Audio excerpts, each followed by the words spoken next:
Nakilala si EJ Power bilang isang komedyanteng battle MC sa liga. Pero bukod sa mga classic niyang jokes na nagbibigay saya sa mga nanonood mapa-live man yan o online, ay bumibitaw din to ng mga nakakatawa pero mapanakit na linyahan. Especially nitong mga huling battles niya, mas lumilitaw yung ganong sulat. Kaya naman para sa content natin ngayon, tara at ating panoorin ang mga dark jokes ni EJ Power. Pero bago natin umpisahan, iniimbitahan kita na i-like ang video na to bilang suporta at huwag mo rin kalimutan mag-follow at subscribe sa ating Facebook page at YouTube channel. Simulan natin sa kakatapos lang na laban niya noong Ahon 15 kontra kay Shei. Grabe yung mga dark jokes na binitaw niya dito. Sa sobrang madiin at epektibo ng mga linya na binanat niya dito ay nagmukhang good boy at bida sa palabas si Shei, na bibihira nating makita dahil kilala rin itong salbahe sa entablado. O sige, laro na lang tayo ng bugtong. Subukan niyong sagutin. Ano itong cute na bagay na mas umiingay habang nag-i-spin? Si Ret? Eh di si Cray nung pinasok ko sa loob ng washing machine.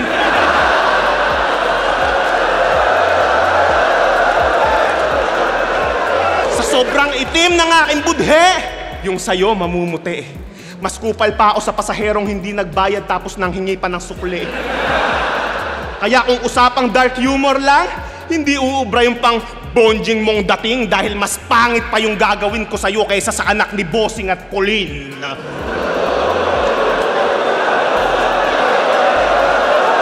Yang baby mo na yan, isa ako sa nag-abang dyan.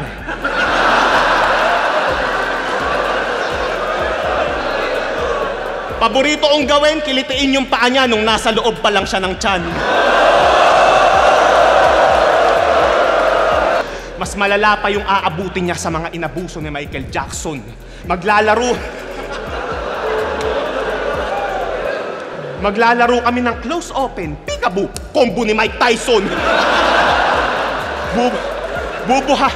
Bubuhatin ko pa yung anak mong sobrang cute at sobrang pogi. Sabay ipapatikim ko sa kanya yung wasiwas na ginawa ni Incredible Hulk kay Loki.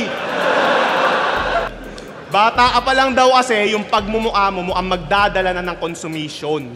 Ikaw lang yung kilala kong may malaking mata na hindi nakaranas ng supervision. At yung lolo mo nagpaaral sa'yo, nakakaawa. Meron siyang apong tanga. Kakaantay niyang makatapos ng abugas siya, ayun, abo na siya. Ito isa rin to sa mga masakit na patawa ni EJ Power, yung bara na binitaw niya kontra kay Emzite. Nakakatawa yung linya pero at the same time ay mapanakit din to dahil kay Enigma na nga mismo nang galing na totoong nasunugan sila Emzite. Gusto ko lang magbigay ng special shoutouts kay Emzite. Nasunog lang yung bahay nila nung isang linggo lang. A few moments later. Marami na akong babaeng napalhod dahil sa aking muscle na malsog at katawan ko nahubog at sa sobrang hot ko, pati bahay nyo sunog.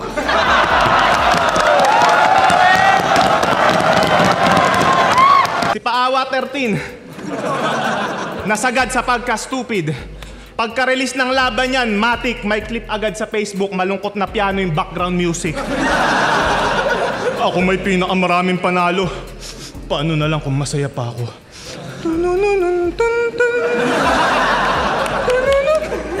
Ano? Awang-awa na kayo sa pagmumuang to? Pag ito'y nagbigti sa harap ko, baka tadyaan ko pa yung bangko. Kaya ano, wasa, 3-0 na ang aking standing mga sir. 3 na nalalaglag ko parang anak ni Robin at Mariel. Noong second round ng 2024 isabuhay tournament sa laban ng EJ Power at Romano ay may witty jokes na binitaw doon si EJ patungkol kay J King at Romano. Simple lang yung pagkakasetup pero ang lakas ng naging impact. Ito yung mga linyahan na kahit nakakatawa ay kaya pa rin maipagsabayan sa technical na bara. Alam mo, kayo ni J King, meron kayong comparison. Yung anak mo kamukha niya, yun yung comparison. Pero magaling daw siya magluto. Wannabe na Walter White. Bukod sa longganisa, may isa pa siyang specialty. Battered wife.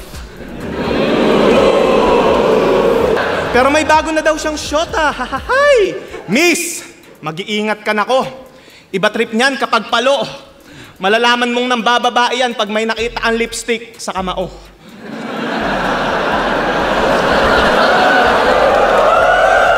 Real talk, yung Yung syota mo, gipit na gipit, kaya na masukan sa akin ang hindi mo nalalaman. Nagmukha na nga siyang bangko eh. Kaka-withdraw ko ng kaka-withdraw, talagang di ko sinasawaan. Kaya binigyan ko siya ng magandang posisyon. Tayo, higa, may patuwad-tuwad pa. Kakalabas-pasok ng ATM ko sa kanya. Ayun, nakaluwag-luwag siya.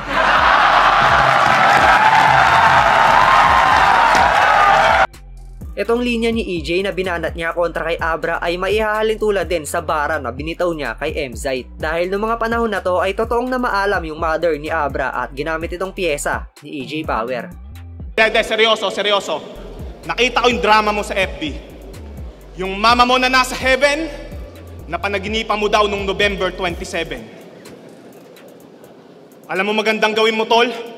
Itaya mo yung birthday niya sa wedding. Seryoso, mahirap mawala ng mahal sa buhay. Kaya sa buong pamilya mo, tol, tol, nakikiramay ako. Buong simpatya at kalungkutan sa pamilya mo ay pinadadala ko. Kaya tol, sige na, itaya mo na yung birthday niya sa wedding. Galit na galit. Galit na galit sa akin to, sukdulan. Paano nung niyanig ko yung buong daigdig? Yung late na puruhan.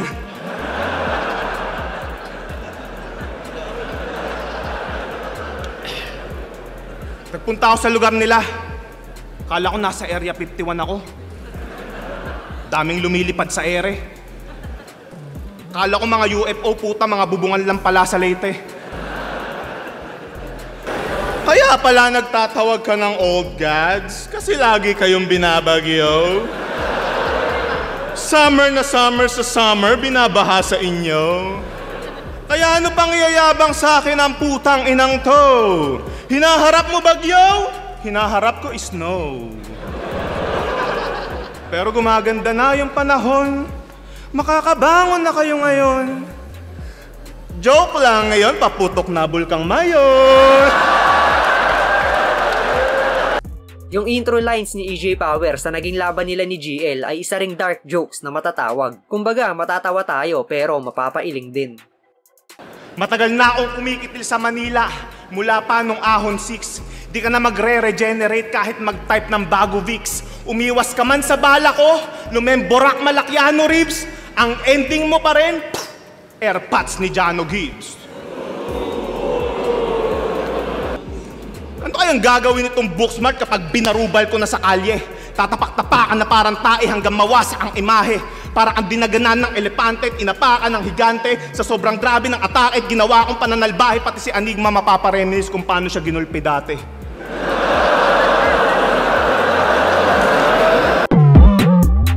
At yun, yan ang mga dark jokes na linya ni EJ Power. Kung kayo ang tatanungin, si EJ na ba ang hari pagdating sa dark jokes o dark humor? Gusto ko malaman ang inyong opinion. I-comment nyo na yan sa ibaba at babasahin nating lahat yan.